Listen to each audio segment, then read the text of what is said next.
Okay, hi. So today we will learn about Kirchhoff law.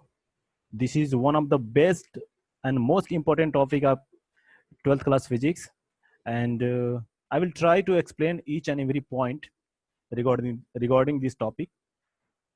And this is me, Ajay Patel. You can follow me on Facebook, and you can also join me on Urban Pro. So चलिए start करते हैं.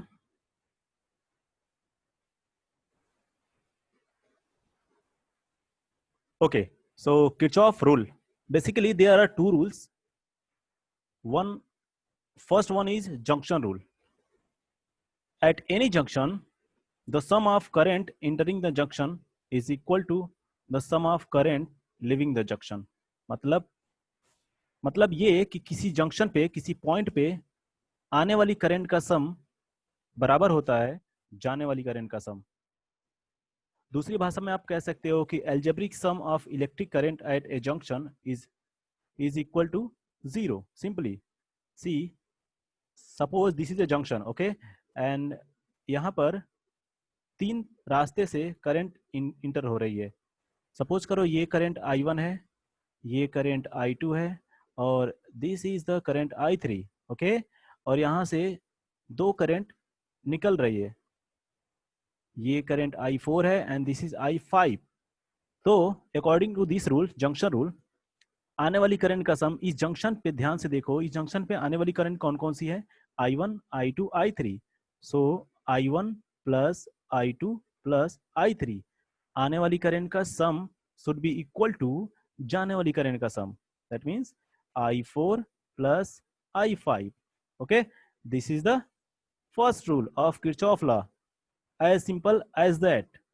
Okay, आप दूसरे language में आप इसको ऐसे भी कह सकते हो, सी राइट साइड में जो करेंट्स हैं I4 एंड I5, अगर हम इसको इक्वल टू के लेफ्ट साइड में ले आए तो ये बन जाता है I1 plus I2 plus I3. And I4 और I5 को जब लेफ्ट में ले आएंगे तो ये माइनस हो जाएंगे, है कि नहीं, I4 माइनस I5, और राइट साइड में बचेगा 0. सो ये भी हम इस तरह से भी इस इक्वेशन को लिख सकते हैं. This is called algebraic sum. See, algebraic sum should be is equal to 0. Okay, and आप फर्स्ट वाले ऊपर वाले इक्वेशन को आप ऐसे लिख सकते हो. तो आई होप आपको समझ में आ गया होगा. नेक्स्ट चलते हैं सेकेंड रूल. सेकेंड रूल है लूप रूल. लूप रूल क्या कहता है, the algebraic sum of changes in potential around any close loop involving resistors and cells in the loop is 0. इसका मतलब क्या है, इसका मतलब ये कि एक क्लोज सर्किट में टोटल पोटेंशियल ड्रॉप का जो सम होता है वो 0 होता है. ओके, माफ करिएगा. ओके, तो इसको हम ऐसे लिख सकते हैं, सी, या मैंने एक सेल लिया है, एक सेल है जिसका वोल्टेज है V, तीन रजिस्टर मैंने लिया हुआ है R1, R2 एंड R3. आप जानते हो रजिस्टर को R से डिनोट करते हैं. उसके बाद हम क्या करेंगे, बैटरी के प्लस टर्मिनल से हम एक करंट निकालेंगे अपने मन से. ऑलवेज ओके, हम बैटरी के प्लस टर्मिनल से एक करंट निकालेंगे. उस करंट को सपोज करो करंट है I. ओके, नाउ जब करंट ऐसे चलेगी, जब R1 टर्मिनल पे पहुंचेगी तो इसका एक रूल होता है कि करंट जब किसी रजिस्टर पर इंटर करती है तो जहां पर इंटर करती है वो टर्मिनल प्लस होता है, और जहां से रिलीज होती है वो होता है माइनस.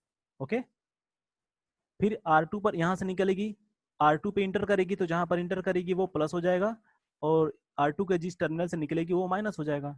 अगेन यहां से निकलेगी करंट ऐसे I. ओके, और फिर R3 पर इंटर करेगी तो ये प्लस और फिर ये माइनस, और फिर करंट यहाँ से ऐसे होते हुए आपको वापस मिल जाएगी. और एक चीज आप हमेशा ध्यान रखना कि इस सेल के या बैटरी के प्लस टर्मिनल से जितनी करंट निकलती है उसके माइनस टर्मिनल पर सेम वही करंट आनी चाहिए. एक करंट का इसमें लॉस नहीं होता है. ओके, तो according to this loop rule, see, basically there are 2 to 3 rules, 3 ways to apply the loop rule. Okay, अलग अलग टीचर अलग अलग तरीके से एक्सप्लेन करते हैं. और आंसर सेम आता है। तो मैं चाहूंगा कि कोई आप एक रूल पकड़ो, एक तरीका पकड़ो और उसके थ्रू इस लूप को अप्लाई करो। तो जो मैं तरीका अप्लाई करता हूँ वो मैं आपको बता रहा हूँ, और ये गारंटी देता हूँ कि आप कितना भी बड़ा क्वेश्चन आ जाए, अगर आप उसको अप्लाई करते हो तो आप आसानी से क्वेश्चन को सॉल्व कर पाओगे। इलेक्ट्रिकल सर्किट के कोई भी क्वेश्चन हो, कितना भी बड़ा किरचॉफ लूप रूल लगाना हो, आप मेरे तरीके से लगाओगे तो आपका आंसर मिल जाएगा। ओके, और मैं क्वेश्चन आगे करके दिखाऊंगा भी आपको। तो चलिए इसमें अप्लाई करते हैं। मैं क्या करता हूं, मैं जिस बैटरी के प्लस टर्मिनल से करंट निकालता हूं, मैं उस बैटरी के वोल्टेज को यहाँ पे लिख लेता हूं, जितना भी वोल्टेज हो V, और फिर इज इक्वल टू लिखता हूं। ओके, और उसके बाद मैं करंट को लेके चलता हूं, ऐसे करंट के साथ साथ मैं आगे बढ़ता हूं सर्किट में।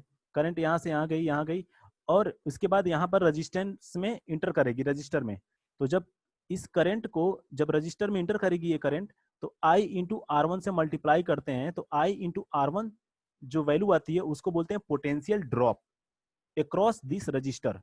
ओके, किसी भी रजिस्टर में जब करंट इंटर करती है तो उस करंट से उस रजिस्टर को मल्टीप्लाई कर देते हैं, और उतना I इंटू आर उसमें पोटेंशियल ड्रॉप हो जाता है, या फिर हम कहते हैं वोल्टेज ड्रॉप। ओके, तो इसमें जो वोल्टेज ड्रॉप होगा वो कितना होगा, I इंटू R1 होगा। तो यहाँ पे मैं लिख दूंगा, जो भी वोल्टेज ड्रॉप होगा उसको मैं लिख दूंगा I इंटू R1। और सी केयरफुली, यहाँ पे प्लस है, प्लस साइन को ध्यान में रखना, यहाँ पे प्लस है तो यहाँ पे प्लस आएगा। ओके, प्लस को मैं लिख नहीं रहा हूँ। उसके बाद आगे बढ़ेंगे तो करंट फिर इस सेकेंड वाले R2 रजिस्टर में इंटर करेगी, और इसके सामने क्या आया, प्लस आया, तो यहाँ पे हम प्लस लिखेंगे, और फिर इस I से R2 में मल्टीप्लाई करेंगे, तो I इंटू R2 जो हमें मिलेगा, ये सॉरी ये भी I है, तो I इंटू R2 ये पोटेंशियल ड्रॉप अक्रॉस R2 हो जाएगा। वैसे ही आगे बढ़ते हैं तो करंट, फिर ये प्लस टर्मिनल आया तो यहाँ पे प्लस टर्मिनल लिखेंगे, और फिर इस I से R3 में मल्टीप्लाई करेंगे, तो R3 के अक्रॉस पोटेंशियल ड्रॉप मिल जाएगा। और उसके बाद यहाँ से R3 के इस टर्मिनल से निकल करके करंट वापस यहाँ पे बैटरी के पास जब आ जाएंगे तो ये कंप्लीट हो जाता है सर्किट। तो पूरा एक सर्किट यहाँ से चलते हैं और ऐसे घूम करके यहाँ तक पहुंच जाते हैं, तो इसको बोलते हैं क्लोज्ड लूप, इसीलिए उसको लूप रूल कहते हैं। लूप रूल इसीलिए लगा हुआ है क्योंकि एक लूप बन जाता है, ये जहां से चले वहीं पर बैटरी के प्लस से चले और बैटरी के माइनस पे आ गए, तो हम बैटरी के से चले थे बैटरी पे आ गए, इसलिए इसको लूप रूल बोलते हैं। ओके, आई होप आपको समझ में आ गया होगा। तो I into R1, I into R2 and I into R3 को हम बोलते हैं वोल्टेज ड्रॉप या फिर पोटेंशियल ड्रॉप। ओके, तो इसी यही है आपका, इसी को लूप रूल बोलते हैं, और इसको ध्यान में रखिए आप। C voltage drop across R1 को आप V1 से रिप्रेजेंट कर सकते हो ऐसे। Okay, voltage drop across R2 को आप V2 से रिप्रेजेंट कर सकते हो। R3 के थ्रू जो वोल्टेज ड्रॉप होगा या पोटेंशियल ड्रॉप होगा उसको V3 से आप रिप्रेजेंट कर सकते हो। तो I इंटू R1 को आप ऐसे भी लिख सकते हो V1 प्लस R2 की value V2 plus R3, I into R3 की वैल्यू हो जाएगी V3, I into R2 V2 हो जाएगा, और ये लेफ्ट में क्या है V है, तो इसको ऐसे भी लिख सकते हो। टोटल वोल्टेज आपने अप्लाई किया था V, ये V तीन जगह जाएगा, V1 में कुछ ड्रॉप होगा, फिर V2 के क्रॉस V2 की वैल्यू कुछ ड्रॉप होगी, फिर V3 की वैल्यू, तीनों वोल्टेज का ड्रॉप जो होगा वो जितना अप्लाई आपने किया था वोल्टेज V उसके इक्वल होगा। मैंने काफी डिटेल में बताया आपको, आई होप समझ में आया होगा। आपको नहीं समझ में आया तो वीडियो थोड़ा सा पीछे करके आप फिर अगेन इसको देख सकते हो। ओके, और मैं इस पर कुछ न्यूमेरिकल्स कराता हूँ और तब आपको अच्छे से समझ में आ जाएगा। तो चलिए आगे चलते हैं। इस एक्सरसाइज को देखिए, इसमें मैंने 4 रजिस्टर लिया है।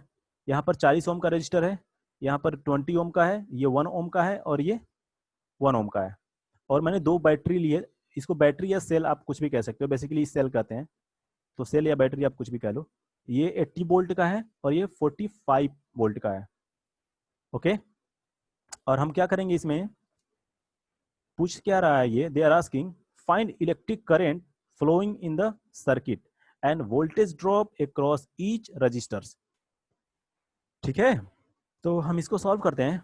सबसे पहले मैंने क्या बताया था कि जो भी बैटरी हो, तो जो सबसे बड़ी बैटरी हो उसके प्लस टर्मिनल से करंट आप निकालो। तो इसमें 2 बैटरी सेल है या बैटरी है, यहाँ 45 वोल्ट की है, यहाँ पे 80 वोल्ट की है।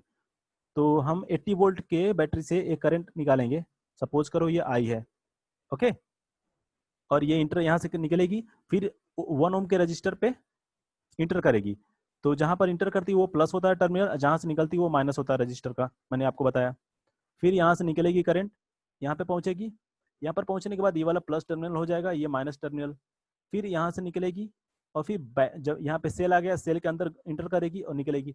यहाँ पर प्लस माइनस तो आपको ऑटोमेटिकली पता होना चाहिए, क्योंकि ये जो बड़ी लाइन होती है वो प्लस होती है, जो छोटी लाइन होती है वो माइनस होती है बैटरी का, ये आपको पता है। रजिस्टर पे देखते हैं। फिर यहाँ से करंट निकलेगी, फिर यहाँ पे इंटर करेगी तो ये प्लस, यहाँ पे निकलेगी तो माइनस, फिर यहाँ पे प्लस और यहाँ पे माइनस, और करंट यहाँ से निकलेगा और वापस ऐसे करंट बैटरी के माइनस टर्मिनल पे आ जाएगी। ओके, तो अब हम लूप रूल इसमें अप्लाई करते हैं।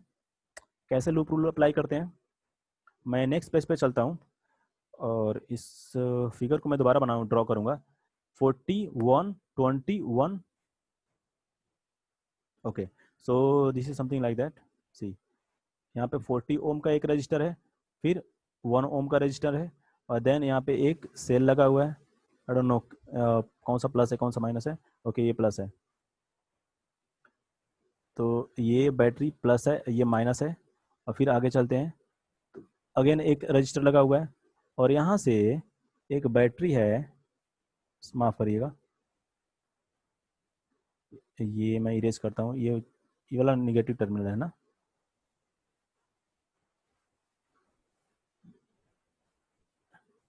ये निगेटिव टर्मिनल है, ये पॉजिटिव टर्मिनल है, और यहाँ पे एक रजिस्टर था, राइट, टोटल 4।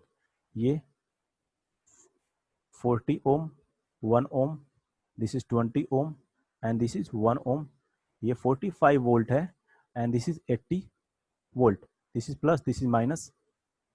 ओके, तो यहाँ से हम करंट निकाला मैंने आई, ये प्लस ये माइनस, ये प्लस ये माइनस, ये प्लस ये माइनस, ये प्लस ये माइनस, ये प्लस ये माइनस, और करंट वापस ऐसे आ गई थी। ओके, तो हम चलते हैं। मैंने कहा था कि जो बड़ी वाली बैटरी होगी उसके वोल्टेज को सबसे पहले हम लेफ्ट में लिख लेंगे, तो यहाँ पे लिखेंगे लेफ्ट में 80 इज इक्वल टू 80 वोल्ट, जो भी बैटरी का वोल्टेज होता है वो लिख लिया मैंने 80। ओके, ये 80 वोल्ट है। और उसके बाद हम लूप रूल अप्लाई करेंगे। कैसे, आई, ये जो भी करंट यहाँ से मैं निकाल रहा हूँ, आई इंटू पहले इस रजिस्टर में इंटर करेगी, तो ये प्लस टर्मिनल आया आपको दिखा सामने, तो यहाँ पे तो पहले प्लस ही होगा, कुछ नहीं लिखते मतलब प्लस होता है, तो आई इंटू 1, आई इंटू 1, क्योंकि ये 1 ओम रजिस्टर है। फिर आगे चलते हैं, करंट यहाँ पे चलेगी, यहाँ पे फिर ये प्लस टर्मिनल आ गया, तो यहाँ पे प्लस लिखेंगे, और आई, इसमें आई इंटू ये 20, तो आई इंटू 20 ओम, तो ये वोल्टेज ड्रॉप अक्रॉस 20 ओम आ गया। करंट को उस रजिस्टर से मल्टीप्लाई कर देते हैं, तो उस रजिस्टर के क्रॉस जो वोल्टेज ड्रॉप होता है वो मिल जाता है। फिर यहाँ से करंट निकलेगी।